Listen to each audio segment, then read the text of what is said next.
Light from year to year it is 442, and from year to year is 450. If these two is minus means, okay, if these two minus means you will get this length. Okay, this length you will simply you will get it. Okay, it is like what, this is the bigger line. Okay, this is the bigger line, this is the smaller line. So these two length if you minus, then you will get only this length. From year to year length it is being measured. Okay, so this length will be measured. Okay, the same tactics here also you have to use it. Okay. So drop it and show it.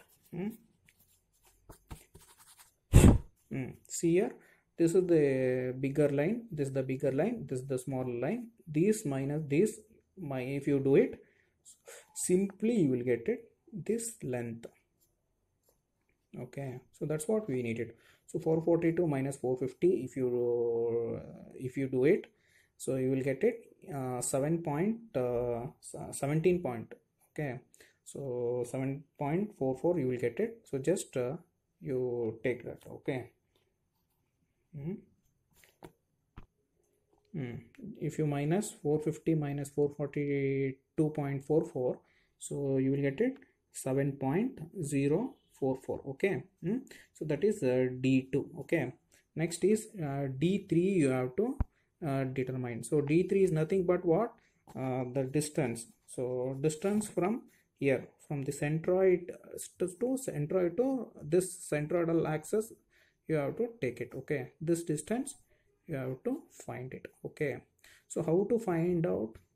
Okay, see here, from here to here distance is, you know that 650. Okay, got it. So next this, in this height we need only this much. Okay, so see here, this line you see here, you see this line and this line. Okay, so this bigger minus smaller, if you minus it you will get this length.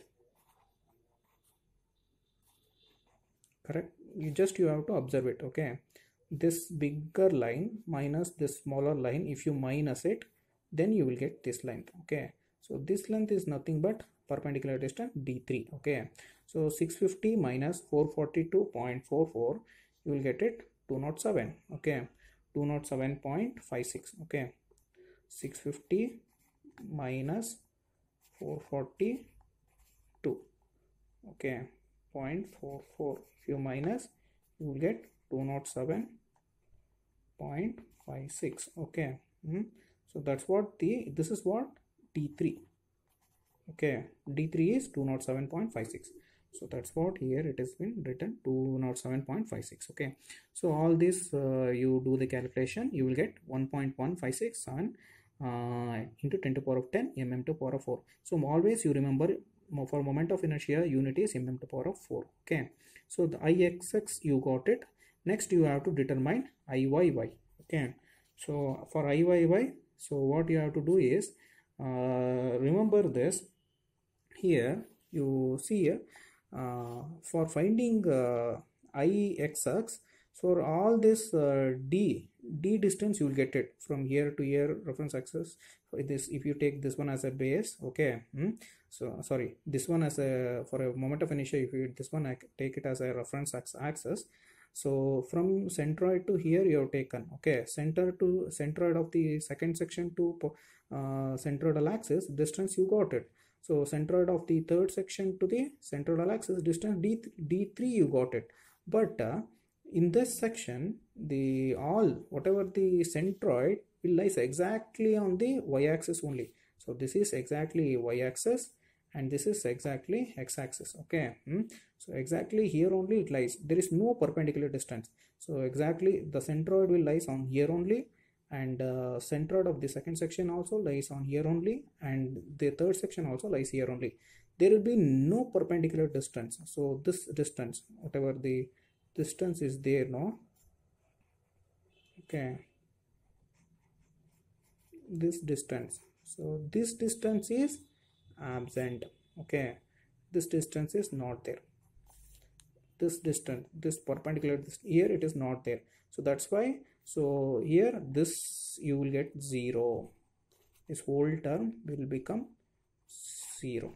okay, you will get only this. Okay, this whole term will become 0. Okay, then I iy, this, see here, is this is y iyy. Okay, this is iyy. For this one there is only this term, whatever this ad square is, the term will become 0. You will get only this one. Okay, so all the second term, third term, all will become 0. So you will get i1, i2 and i3. Okay, i2, i1 and i3.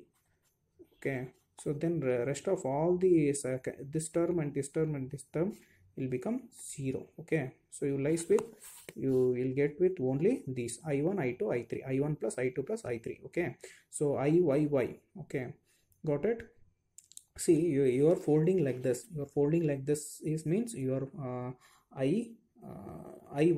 Okay, so you are folding in the direction of y. So that's why your iyy you have to determine. Okay, so iyy, what you will get it, so only bd cube divided by 12. Okay, so take it, so here, so you have to determine iyy. Okay, so iyy you have to determine, because in this ad square divided whatever this formula.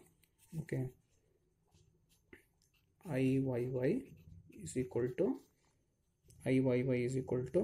area 1 plus, sorry, i1 plus area 1 into d1 square. So a plus i2 plus a2 d2 square plus i3 plus a3 d3 square. Okay, so this d distance, perpendicular distance for first one, it will become 0. This one also becomes 0, and this one also will become 0. Okay, all this second term will become 0. So you left with only i1 plus i2 plus i3. Okay, so iyy is equal to i1 plus i2 plus i3. Okay, where in which axis it is a symmetrical, in that axis you will not get this term. Okay, you will not get this term, you have to leave it. Okay, so here the iyy you can't get perpendicular distance d. Okay, got it. See, iyy, finally iyy is equal to i1 plus i2 plus i3. You will get it. Okay, this is the formula. So what is i1 means? That is nothing but bd cube divided by 12. So i2 also bd cube divided by 12. So i3 also bd cube divided by 12. Okay, clear. So just what you have to do is, this is for the first section. So this is for the first section.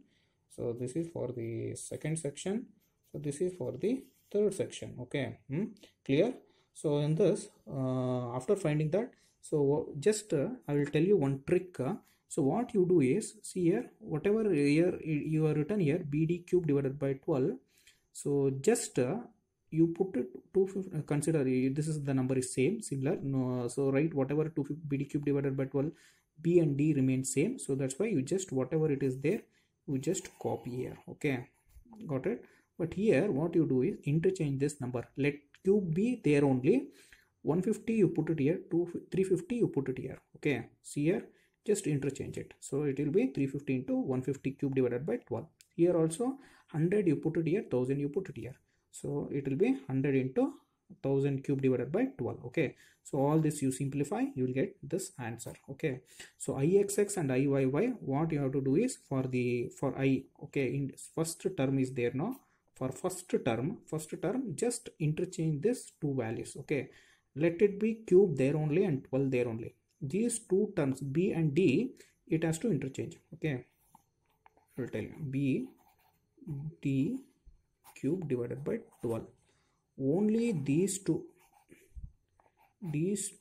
you have to interchange from x-axis ixx to iyy. Okay, interchange it and write the terms, rest of the terms. So simplify, you will get iyy. Okay, so I told ixx and iyy as asked in the question, we have determined. Next moment of inertia in the z direction you have to determine. So in order to determine izz, it is the summation of moment of inertia in the x direction and y direction.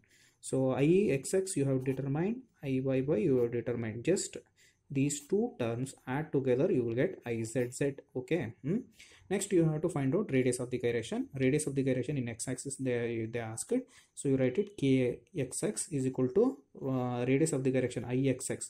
So if they asked in the x-axis means you have to take it ixx. Other if they asked in y-axis means you have to write it iyy. This one you have to take it iyy divided by area. Okay, area this will remain same. Okay, this will remain same. Only this will it will be altered. They asked radius of the gyration in x-axis. So ixx is equal ix square root of ixx divided by summation of area. So ixx you know that you have been calculated. So 1.1567 into 10 to the power of 4. You put that value. Area you have been calculated earlier. You put that value.